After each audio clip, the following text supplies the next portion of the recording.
So hey YouTube, it's a couple of days after my last video. I want to get you caught up on what's going on the resto project and the CJ2A.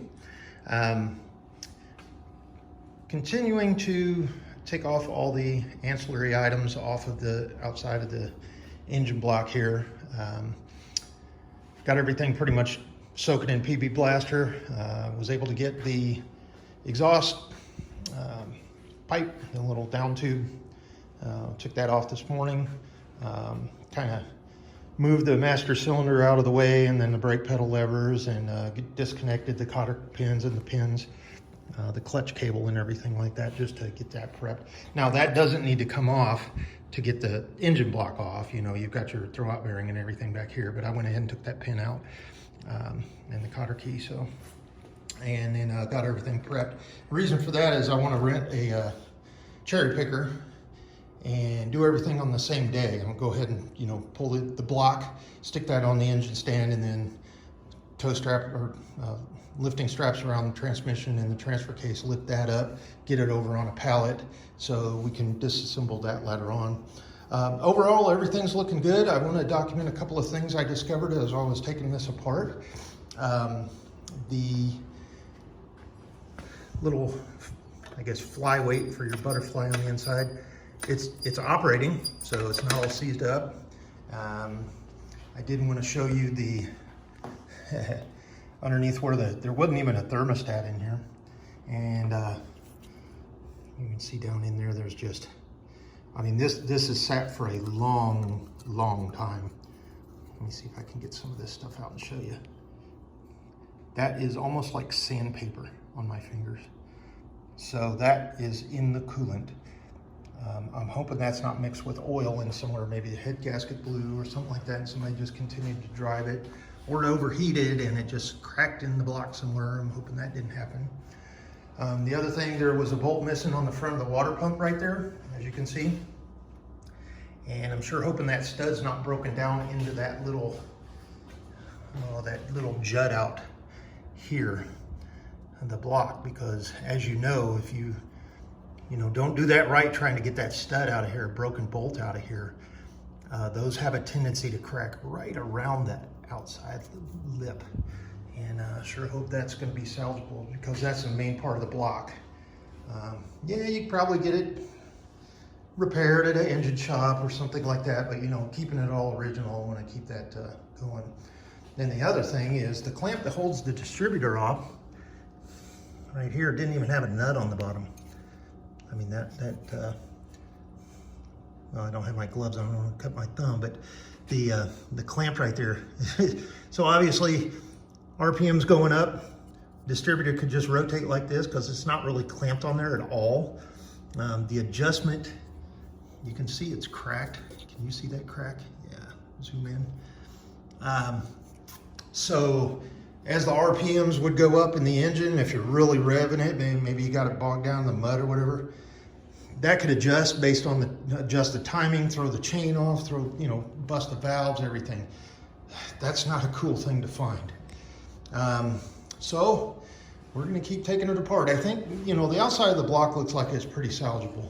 There's nothing that I've discovered other than this bolt missing here.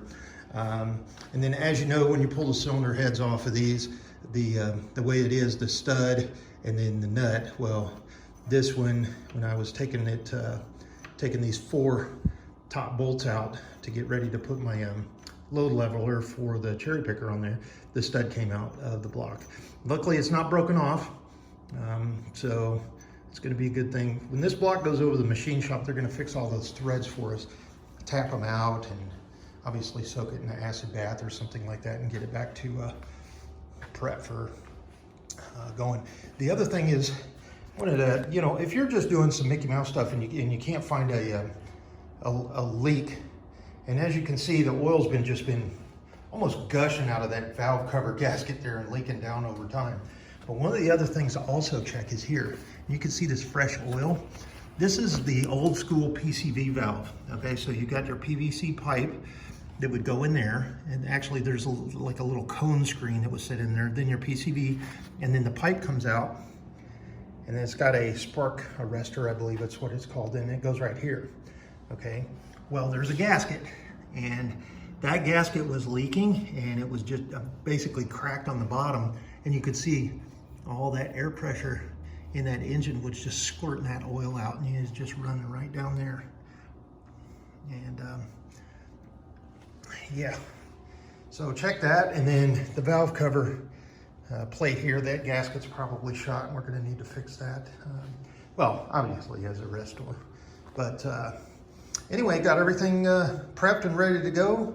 Got all the shift linkages, obviously, the brake pedal, the clutch pedal. I went ahead and moved the master cylinder out. I haven't, you know, broken loose the brake lines there, but I just rotate that out of the way. Getting prepped to remove the engine bolts. And, you know, a lot of people just cut these with bolt cutters. This rod that holds from the frame to the engine block. And that is a real fun thing. You got to make sure you take that off before you pull the engine. Otherwise, if you don't remove that, or at least loosen it from the frame back here, you get your cherry picker on there, you got your bolts out of your bell housing, you're ready. You lift it up, you're pulling, it won't come. And you've got a lot of weight hanging up there, swinging like a pendulum in the air. And the whole issue is just that one little cord, I guess, that metal cord there holding it to the frame. So engine mounts, rubber is gone. This one looks way better than the one on the passenger side. I'll show you. The passenger side one is gone. I mean, it's cracked. Look at that, that's old. That is old. This engine has been out of here before, I can tell. Reason being is most of the bolts that you would normally take out on a just to remove the engine, they're not torqued down. Some of them are loose, but you know, a lot of them aren't torqued down to what I would consider spec torque, especially the engine mount bolts or nuts that were on these studs. I almost was able to take them off with my finger. Now that didn't just happen over time, because these don't sit on the rubber themselves. They actually sit on the on a metal plate there. So even though that rubber is disintegrated, that nut just almost spun off in my fingers. So now you've got an engine that's going like this on you, and because it's not mounted to the frame any, and then you know you got all the steering play up here. So I bet this was really fun to drive at speeds, going around corners or whatever. And I'm glad that we're doing this and you know, getting it fixed up in the appropriate way, so nobody gets injured driving it. Now I'm sure glad, like I said, we did turn this over and get it running. When I first asked to do this, you know, Joe, the owner, asked me should we start it, should we try to get it running? I said, well, it depends on what you want to do. And he told me he wanted to go full on out, you know, restore it and rebuild it, get it running. And I said, well, you know, leave it alone, because we don't know what that oil looks like down in the bottom of that pan. We don't know if there's bearings broke. We don't know anything. And I'm glad we didn't start it, because, you know, that, actually, let me show you what was drained out. Look at this. I don't know if I can, there you go, look at that. That is some, that is some nasty, nasty coolant. That is some nasty, nasty coolant. That has been in there for a long time. It's been in there so long it's disintegrated, it's gummed up, and it's probably got some oil seeped in it somewhere, just the age of the gaskets on the inside of the engine. And then I wanted to show you over here as well. Disregard, I still got the oil filter housing draining in here and the oil filter itself. But if you can see those chunks of goo that came out of that front differential. Now they're not hard. Well, they kind of are, but it's almost like a chewing gum under a, you know, a restaurant table. That's what the consistency is. And it is just absolutely, I mean, there's some lube there, but I mean, it's gone. There is a couple of chunks of little stuff here. It's plastic though. So, and I'm thinking maybe that might have been a seal that's just broken loose over time. It's not gears, I hope. And I haven't taken the front cover off the pumpkin, But this front one now scares me. So, and you know, you never know what you're gonna find until you get in there and do it right. And that's what we intend to do.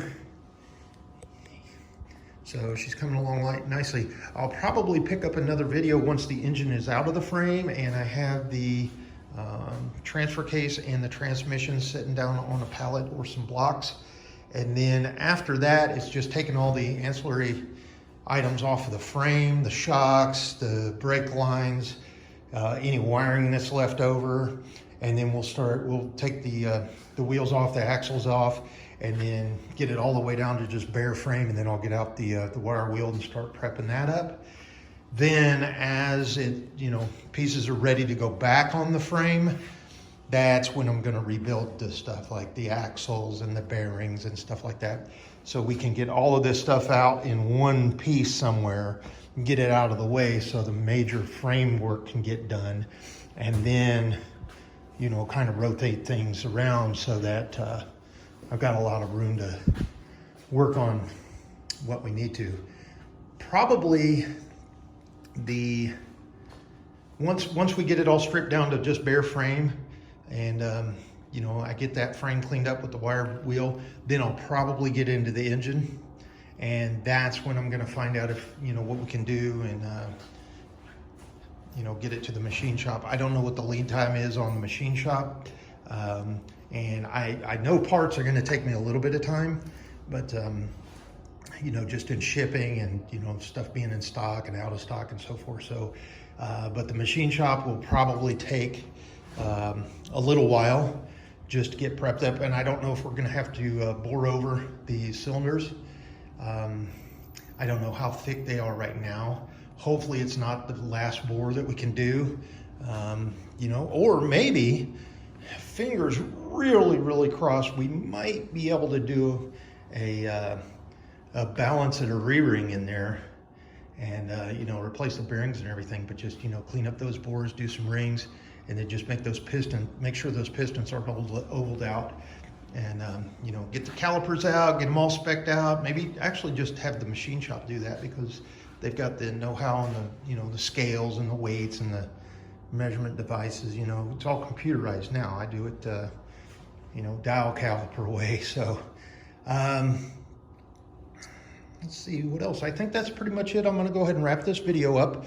And then in the next couple of days, probably, well, within the next week, I'll pick up, you know, again, once the engine's out and transmission and transfer cases out of the way. And probably what you're going to see next is the frame. And then we'll start talking about how we're going to prep that up, and you know, any items that I find that are of concern, you know, like missing bolts and stuff, like I said before, and you know, anything that's broken or cracks, welded, you know, weld cracks or anything like that, I'll make sure to document those, take individual pictures, but then also make it part of this video log. So, well, YouTube, have a wonderful afternoon, and we'll pick up in the next couple of days, and be safe out there and take care.